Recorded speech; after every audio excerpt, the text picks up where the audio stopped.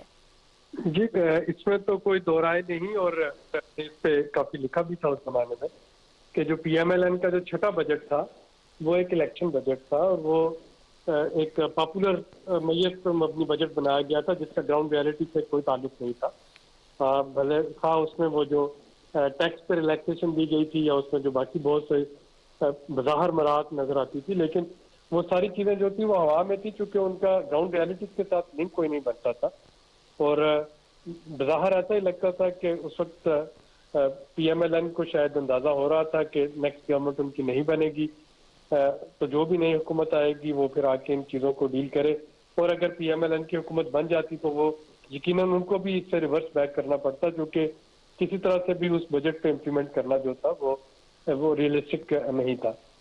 تو یہاں پہ تو میں ڈاکٹر اشفاق حسن صاحب سے فوری طور پہ متفق ہوں۔ عابد سلیری صاحب، اس کی کوئی اکاؤنٹیبلٹی بنتی ہے؟ کیونکہ آپ اس ابھی جو گورنمنٹ ہے اس کی آپ پالیسیز سے بے شک آپ اختلاف کریں، اس کی انکمپیٹنسی پہ یا ڈیلیور نہ کرنے پہ آپ بے شک سوالات اٹھائیں، لیکن اگر یہ چیزیں کہ ایک ڈیلیبریٹ ایکٹ، ایک انٹینشنل ایکٹ یہ کیا گیا کہ جی پاکستان کو نقصان ہو، تو اس کی کیا اکاؤنٹیبلٹی ہے؟ کوئی پروفس ہیں؟ ہو سکتی ہے اس کی اکاؤنٹیبلٹی؟ دیکھیے بجٹ جو ہے وہ ایک ایکٹ آف پارلیمنٹ ہوتا ہے، فنانس بل پارلیمنٹ اس کو ظاہر ہے منظوری کے بعد وہ امپلیمنٹ ہوتا ہے، اور اس وقت چونکہ پچھلی حکومت جو تھی اس کی اکثریت تھی پارلیمنٹ میں، وہاں پہ بجٹ جو تھا انہوں نے فنانس بل اس کو اپروو کروا لیا۔ اکاؤنٹیبلٹی تو اس کی یہی بنتی ہے کہ بعد میں یہ سوال ضرور کیا جانا چاہیے تھا کہ جی اس بجٹ پہ امپلیمنٹ کس طرح سے ہوگا، اگر یہ سارے ٹیکس پہ چھوٹ دے دی جاتی یا باقی جو ڈیوٹیز وغیرہ جو ویو آف کی گئی تھی انہی کا سلسلہ جاری رہتا، تو پھر جو ریونیو ہے فیڈرل گورنمنٹ چلانے کے لیے وہ کہاں سے آتا؟ تو یہ کوشچن آتا۔ بدقسمتی سے ہمارے ہاں چونکہ نہ تو آبجیکٹو تنقید کی جاتی ہے، نہ آبجیکٹو کسی چیز کی تعریف کی جاتی ہے، تو جو لوگ تعریف کرتے ہیں وہ بھی قصیدے پڑھنا شروع کر دیتے ہیں، اور جو تنقید کرتے ہیں وہ تنقید کرتے چلے جاتے ہیں۔ تو اپوزیشن کا اصل کام تو یہ ہونا چاہیے کہ ان کے پاس ایک شیڈو بجٹ موجود ہو، یعنی مجھے اگر گورنمنٹ کی کسی پالیسی سے اختلاف ہے تو اس کا حق تسلیم کیا جانا چاہیے، لیکن پھر اس کے ساتھ میرے پاس اس کا سولوشن بھی ہونا چاہیے کہ جو حکومت جو ہے وہ فار ایگزامپل بجلی کا بل بڑھا رہی ہے یا فلان جگہ پر ٹیکس بڑھا رہی ہے، میں حکومت میں ہوتا تو میں یہ کام نہ کرتا، لیکن اس ریونیو کو بہتر کرنے کے لیے میں یہ چیز کرتا۔ تو وہ سولوشن دینا جو ہے اپوزیشن کا کام، سولوشنز کے ساتھ بھی آنا ہوتا ہے، ایک شیڈو بجٹ لے کے آئے۔ وہ بدقسمتی سے چونکہ پاکستان میں اس کی روایت ہی نہیں ہے کہ وہ کیا جائے، تو اس سے تنقید پہ آ کے بات ختم ہو جاتی۔ صحیح، تھینک یو ویری مچ عابد سلیری صاحب۔ بات یہاں پر یہی ہے کہ کیا کس ادارے کے رول ہوتے ہیں۔ اس سے پہلے کہ میں اپنے پولیٹیکل گیسٹ کی طرف جاؤں، منیب صاحب میں آپ سے تھوڑا آپ کا بھی انپٹ لینا چاہ رہی ہوں کہ ہمارے ہاں نارملی یا تو یہ ایسے کیسز ہوتے ہیں جن پہ زیادہ بات نہیں ہوتی، یا کچھ ایسی چیزیں ہوتی ہیں جو وائٹ کالر کرائمز کے زمرے میں آتی ہیں، تو یہ بدنیتی کے زمرے میں آتا ہے، کس طرح آپ اس کو دیکھتے ہیں؟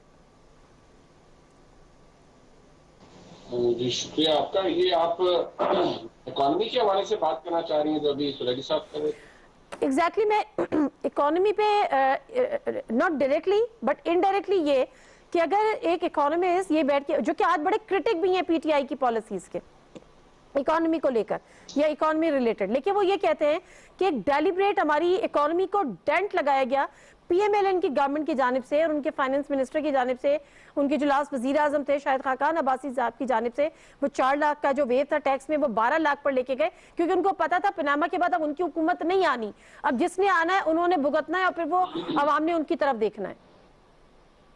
دیکھیے نادی، یہ ایک ایکوزیشن ہے، ایک الزام ہے۔ ٹھیک ہے، اشفاق صاحب ہو یا سلیری صاحب ہو، وہ معیشت کو، میں بھی معیشت کے اوپر بالکل کمانڈ نہیں رکھتا، نہ ہی میں کبھی کلیم کرتا ہوں کہ میں اس کے اوپر کوئی بڑا انفارم تجزیہ کر سکتا ہوں، لیکن بہرحال یہ ایک الزام ہے، اور اگر یہ الزام انڈیپینڈنٹلی جیسے اشفاق صاحب ان کی طرف سے یا اگر چلے سلیری صاحب بھی کر رہے ہیں، اگر گورنمنٹ اس کو ری انفورس تو کرتی رہتی ہے، اگر واقعی گورنمنٹ اس کو پروف کر سکتی ہے اور اس کے حوالے سے حکومت کے پاس اگر شواہد ہیں، جو کہ حکومت ٹائم اینڈ اگین بات کرتی بھی رہتی ہے، تو پھر یقینی طور پر کارروائی بھی ہو سکتی ہے، لوگوں کو اکاؤنٹیبل بھی ٹھہرایا جا سکتا ہے.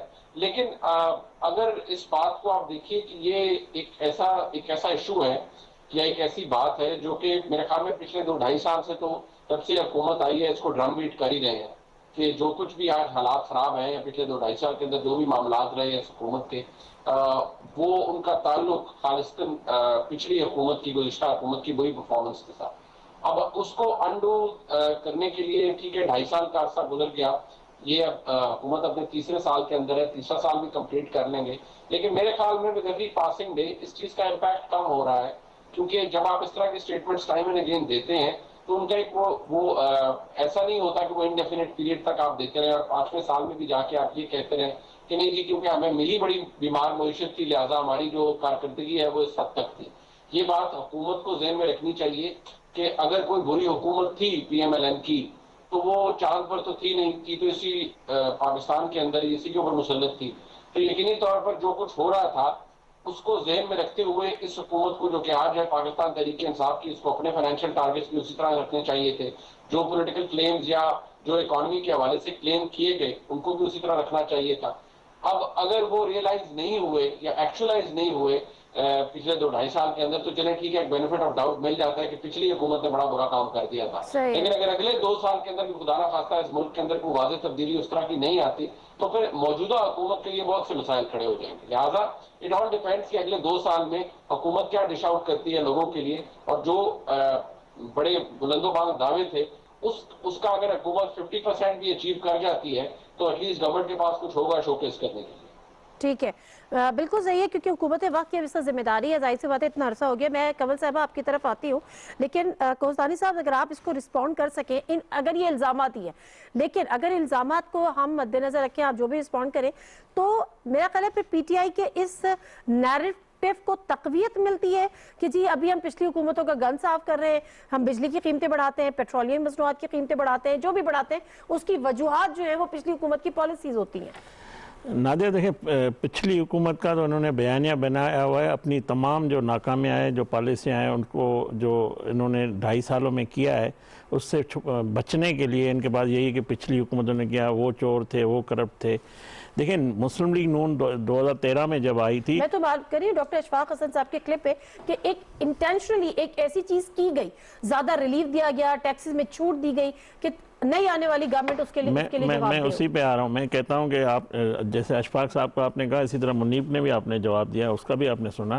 تو بات یہ ہے کہ نون جب حکومت میں آئی تھی، پی ایم ایل این 2013 میں، ہمارا سب سے بڑا جو منشور حصہ تھا وہ تھا معیشت، مستحکم معیشت. اور اگر پی ایم ایل این کی کوئی کامیابی ہوئی ہے اس میں 3 چیزیں تھیں. ایک معیشت میں کامیابی ہمیں ملی، دوسری ہمیں دہشت گردی کا خاتمہ ہم نے کیا، امن ہم نے دیا اس ملک کو، تیسری کامیابی ہم نے جو لوڈ شیڈنگ کا بڑا مسئلہ تھا.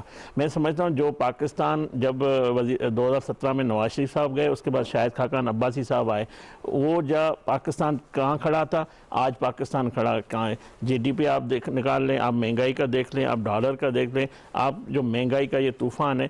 دیکھیں آپ اس سے بچ نہیں سکتے کہ آپ روزانہ بجلی مہنگی کریں، روزانہ آپ گیس مہنگی کریں اور آپ کہیں کہ یہ پچھلی حکومت، یہ ان کا بیانیہ یہ چلنے والا نہیں ہے.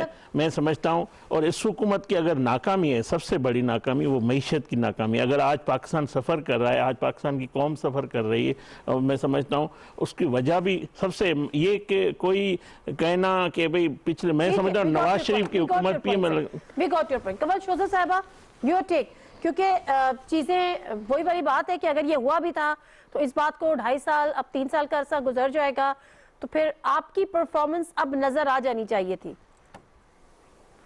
بسم اللہ الرحمن الرحیم. Thank you very much Nadia, thank you very much کہ آپ نے یہ ایشو اٹھایا ہے اور بڑا پرٹیننٹ ایشو ہے اور بڑا صحیح طریقے سے اٹھایا ہے. کوہستانی صاحب کو اور منیب صاحب کو میں بتا دیتی ہوں کہ ہماری کیا پرفارمنس ہے اور ہمیں ملا کیا تھا. پہلی بات تو یہ، میں ایک چھوٹی سی مثال دے دوں، ایک ڈومیسٹک گھر کی میں مثال دے دیتی ہوں کیونکہ وہ عام عوام کی سمجھ آئے گی، اور میں کیونکہ ایک گھر بھی رن کرتی ہوں تو میں اس سے ریلیٹ کرنا آسان ہے. انہوں نے کہا کہ پچھلا نیریٹو نہیں چلے گا. ٹھیک ہے, مان لیتے ہیں آپ کی بات, لیکن عوام بھی سمجھدار ہے اور وہ شعور رکھتی ہے, اور اگر نہیں رکھتی ہے تو ہمارا کام ہے ہم ان کو اصلی بات بتائیں. دیکھیں, اگر ایک گھر میں ایک فیملی رہ رہی ہے اور اس فیملی کی انکم نہیں ہے, ارننگ نہیں ہے, آمدنی نہیں ہے, لیکن اخراجات بہت سارے ہیں, اور اس گھر کے جو چلانے والے ہیں وہ اپنے بچوں کو یہ امپریشن دے رہے ہیں کہ ہم بہت امیر ہیں, ہمارے پاس بہت ترقی ہو رہی ہے, جبکہ انہوں نے قریب کا کوئی پڑوس کا گھر نہ چھوڑا ہو, اپنا کوئی خاندان کا بندہ نہ چھوڑا ہو, اور کوئی ایسی مطلب اویلیبل جو اپرچونٹی ہے نہ چھوڑی ہو جہاں سے انہوں نے قرضے نہ اٹھائے ہوں اور اپنے بچوں کو وہ عیاشی کرا رہے ہوں. یا دوسرے عرف عام میں کریڈٹ کارڈ پہ اگر آپ جو ہیں وہ فل عیاشی کراتے رہیں 2-3 سال, اور بچوں کو سبز باغ دکھائیں کہ دیکھیں جی بڑا زبردست ہم رہتے ہیں, آؤ آپ کو مرسڈیزوں پہ گھماتے ہیں, آؤ آپ جو جتنا مرضی اے سی چلانا ہے چلاؤ, جتنا مرضی ہیٹر چلانے چلاؤ, بجلی کے بل کی اور گیس کے بل کی آپ فکر نہ کریں, وہ بھی ہم سارا کریڈٹ کارڈ پہ دیتے رہیں گے. تو وہ آپ کو پتہ ہے کریڈٹ کارڈ کے حالات کیا ہوتے ہیں. الٹیمیٹلی جب آپ کا ایک وہ پیک ٹائم آ جاتا ہے کہ جب آپ سارے آپشنز پورے کر چکے ہوں اور 80%, 90% آپ جب سنک کر جائیں قرضوں میں, پھر آپ کو اس کو واپس بھی کرنا پڑتا ہے. اب آپ ذرا ذہن میں رکھیں کہ آپ کی آمدن کوئی نہیں ہے, اخراجات آپ کے ہو رہے ہیں, ڈیولپمنٹ کے نام پہ آپ گھر میں بے شک جتنا مرضی کام کراتے ہیں, لیکن ابھی قرضے آپ پہ لوگ وہ کرائیں گے, کریڈٹ کارڈ یوز دیکھنے میں نہیں تو کر ایسے ہی رہے, لگے گا کہ بڑا زبردست ہے. کمل صاحبہ ابھی وہ کیا کریڈٹ کارڈ فرمانی؟ یوز نہیں ہو رہے, یوز تو ابھی بھی ہو رہے. جی نہیں, اب کریڈٹ کارڈ کی جو قسطیں ہیں نا وہ ہماری ہڈیوں میں سے نکل رہی ہیں. اب ہم نے یہ کیا ہے کہ وہ سارے بچوں کو سمجھایا ہے کہ بھائی یہ جو آپ آرٹیفیشل قسم کی یہاں پر ایک امیری دیکھ رہے تھے اور آمدن آپ کے گھر میں کسی بڑے کی تھی نہیں, وہ آمدن اب بڑھانی شروع کی ہے. بچوں کو محنت کرنے پہ لگایا, ان کو صبر کرنا بتایا ہے کہ بھائی اگر ہم 6 روٹیاں کھا رہے تھے اور لوگوں کو بلا بلا کے دعوتیں دے رہے تھے, آ رہے تھے, جا رہے تھے, سارے پکنکیں کر رہے تھے, تو وہ سارا ہم قرضے پہ کر رہے تھے, یہ ہم افورڈ نہیں کر سکتے ہیں. اس کے لیے گھر کے بڑوں نے پہلے خود قربانی دی ہے. چلے ٹھیک ہے, جو ہمارا کمل صاحبہ میں پرائمری وہ ڈیفیسٹ تھا, ہم امید یہ کرتے ہیں, مجھے ایک منٹ اگر موقع دے. اس کلپ کو چلانے کا مقصد بھی یہ تھا کہ اب انویسٹیگیشن ہونی چاہیے, اس پہ کوئی معلومات ہونی چاہیے حکومتی سطح پر کہ آیا کہ یہ بہت بڑی بات ہے یہ جو ڈاکٹر اشفاق صاحب نے کی ہے کہ اس میں حقیقت کتنی ہے, اور شواہد کے ساتھ سامنے آ جانا چاہیے. اب آپ کی ٹیم ہے.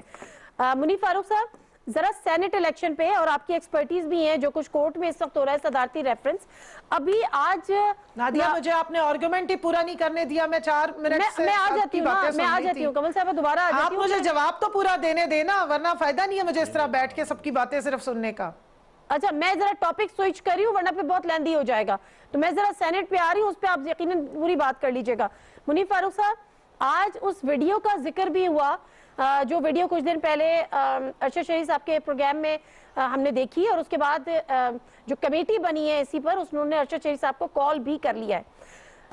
لوگوں نے کہا کہ عدالت میں اس کا یقیناً ذکر ہوگا, ہوا. ابھی آپ کو کیا لگ رہا ہے, دن ہمارے پر بڑے کم رہ گئے, ہم کس طرف جا رہے ہیں, آیا کہ اوپن بیلٹنگ کی طرف, سیکرٹ بیلٹنگ کی طرف, آپ کی رائے میں؟ دیکھیے حکومت نے جو ریفرنس بھیجا تھا اس کے اندر جو سپریم کورٹ سے رائے مانگی گئی ہے وہ یہی ہے کہ کیا آئین میں ترمیم ضروری ہے یا محض الیکشن ایکٹ کے اندر ترمیم کر کے گزارا چل سکتا ہے.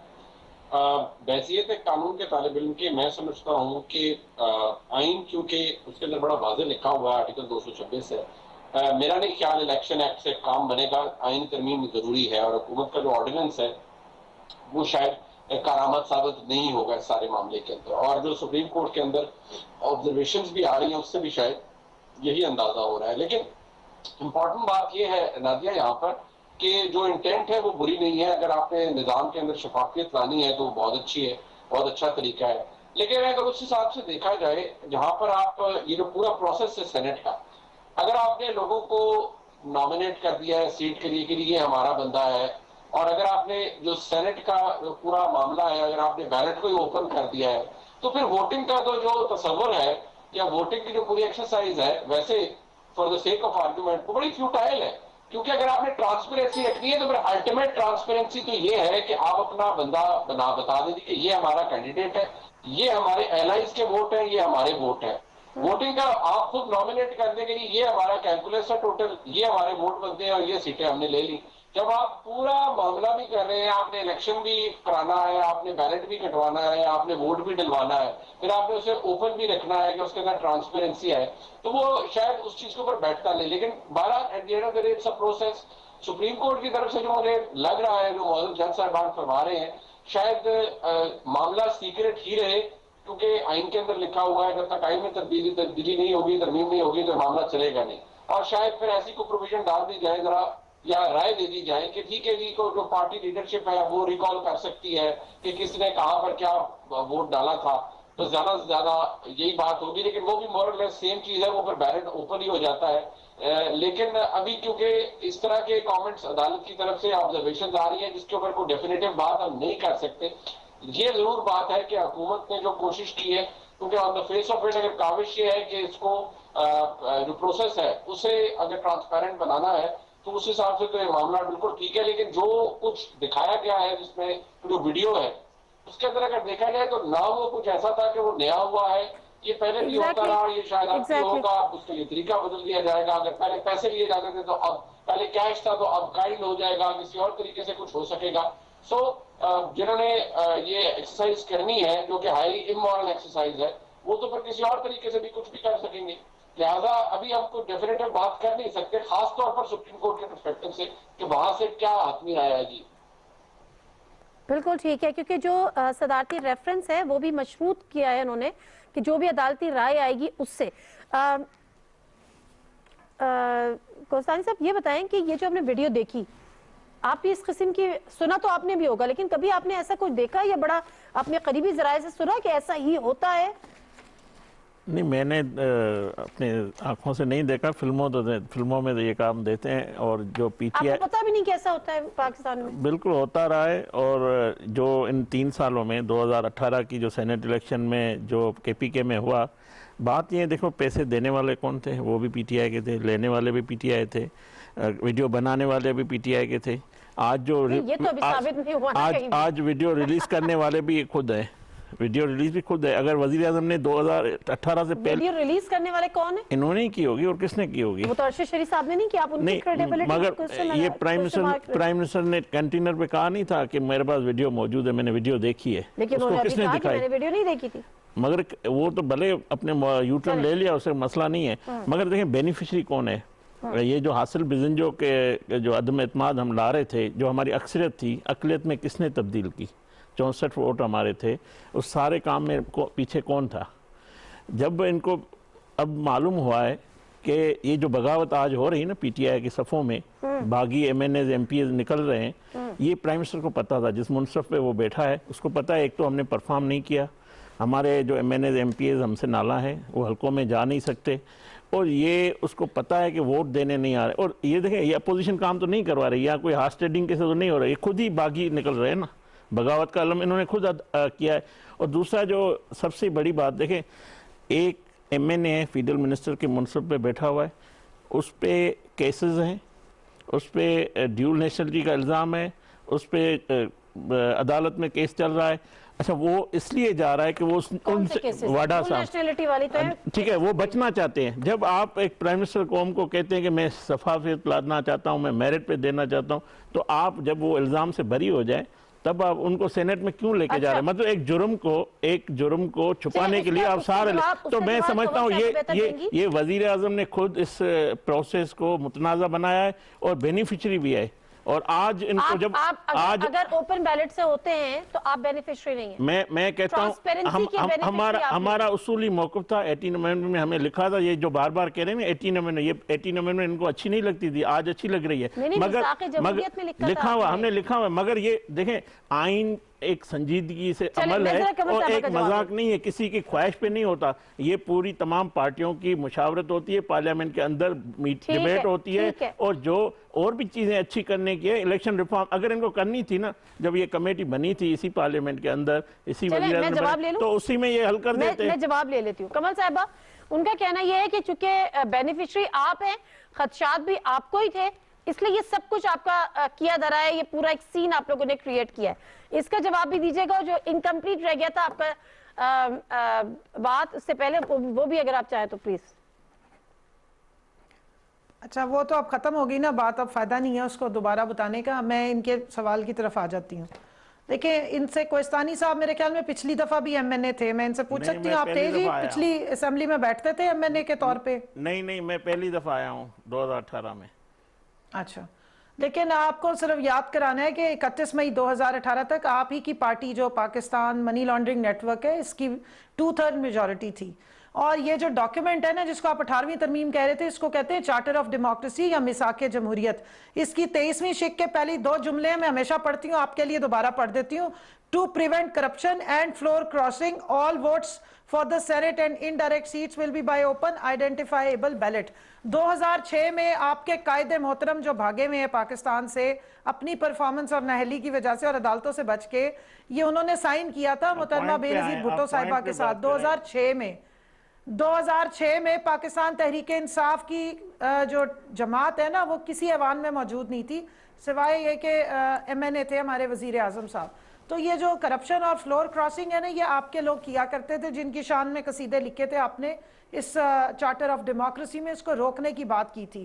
اب اگر آپ نے کہا آئین ایک بڑا سیریس مسئلہ بالکل ہے جی, تو جب آپ نے یہ چارٹر آف ڈیموکریسی آپ کے جو محترم نے اور آپ کی پارٹی نے جب کرافٹ کیا تھا تو ظاہر ہے کوئی نہ کوئی دقیق نقطے, کوئی آئینی ترامیم کچھ سوچ کے ہی کیا تھا نا, اور 2/3 میجورٹی چاہیے ہوتی ہے آئینی ترمیم کے لیے. 31 مئی 2018 تک آپ کی پارٹی کے پاس پورا ٹائم تھا 2/3 میجورٹی کے ساتھ, جس طرح انہوں نے باقی ترامیم کی تھی اور اپنی مرضی سے نواز شریف صاحب کو بچانے کے لیے ادھر ادھر کے سارے تماشے پورے کیے تھے, اگر چاہتے تو یہ کر سکتے تھے.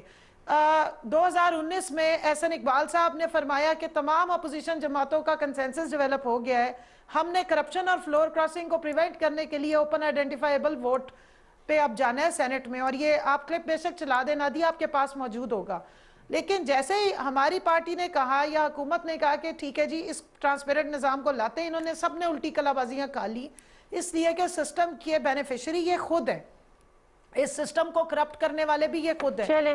ایک سینٹ کا الیکشن بتا دیں جو ٹرانسپیرنٹ ہوا ہو, جس میں فلور کراسنگ نہ ہوئی ہو, جس میں بکری نہ ہوئی ہو, ضمیر نہ بکے ہو, اور ان کو پتا ہو کہ جناب یہ بالکل ٹرانسپیرنٹ ہوا. ایک آج تک بتا دیں سینٹ کا الیکشن. جو ہمارے پہ آپ الزامات لگا رہے ہیں میں اب آپ کو بتا دوں, علم بغاوت بلند کیا وزیر اعظم عمران خان صاحب نے, اور انہوں نے ہر اس خریدنے اور بکنے والے کو سمیت پی ٹی آئی کے جو بھی کوئی ایوانوں میں بکنے کے لیے آتا ہے یا خریدنے کے لیے آتا ہے ان سب کے لیے راستہ منڈی بند کرنے کا بتایا ہے کہ جناب آپ یہ کریں, اور یہ آپ ہی کا لکھا ہوا دیا ہوا سجیشن ہے اور ہے بات.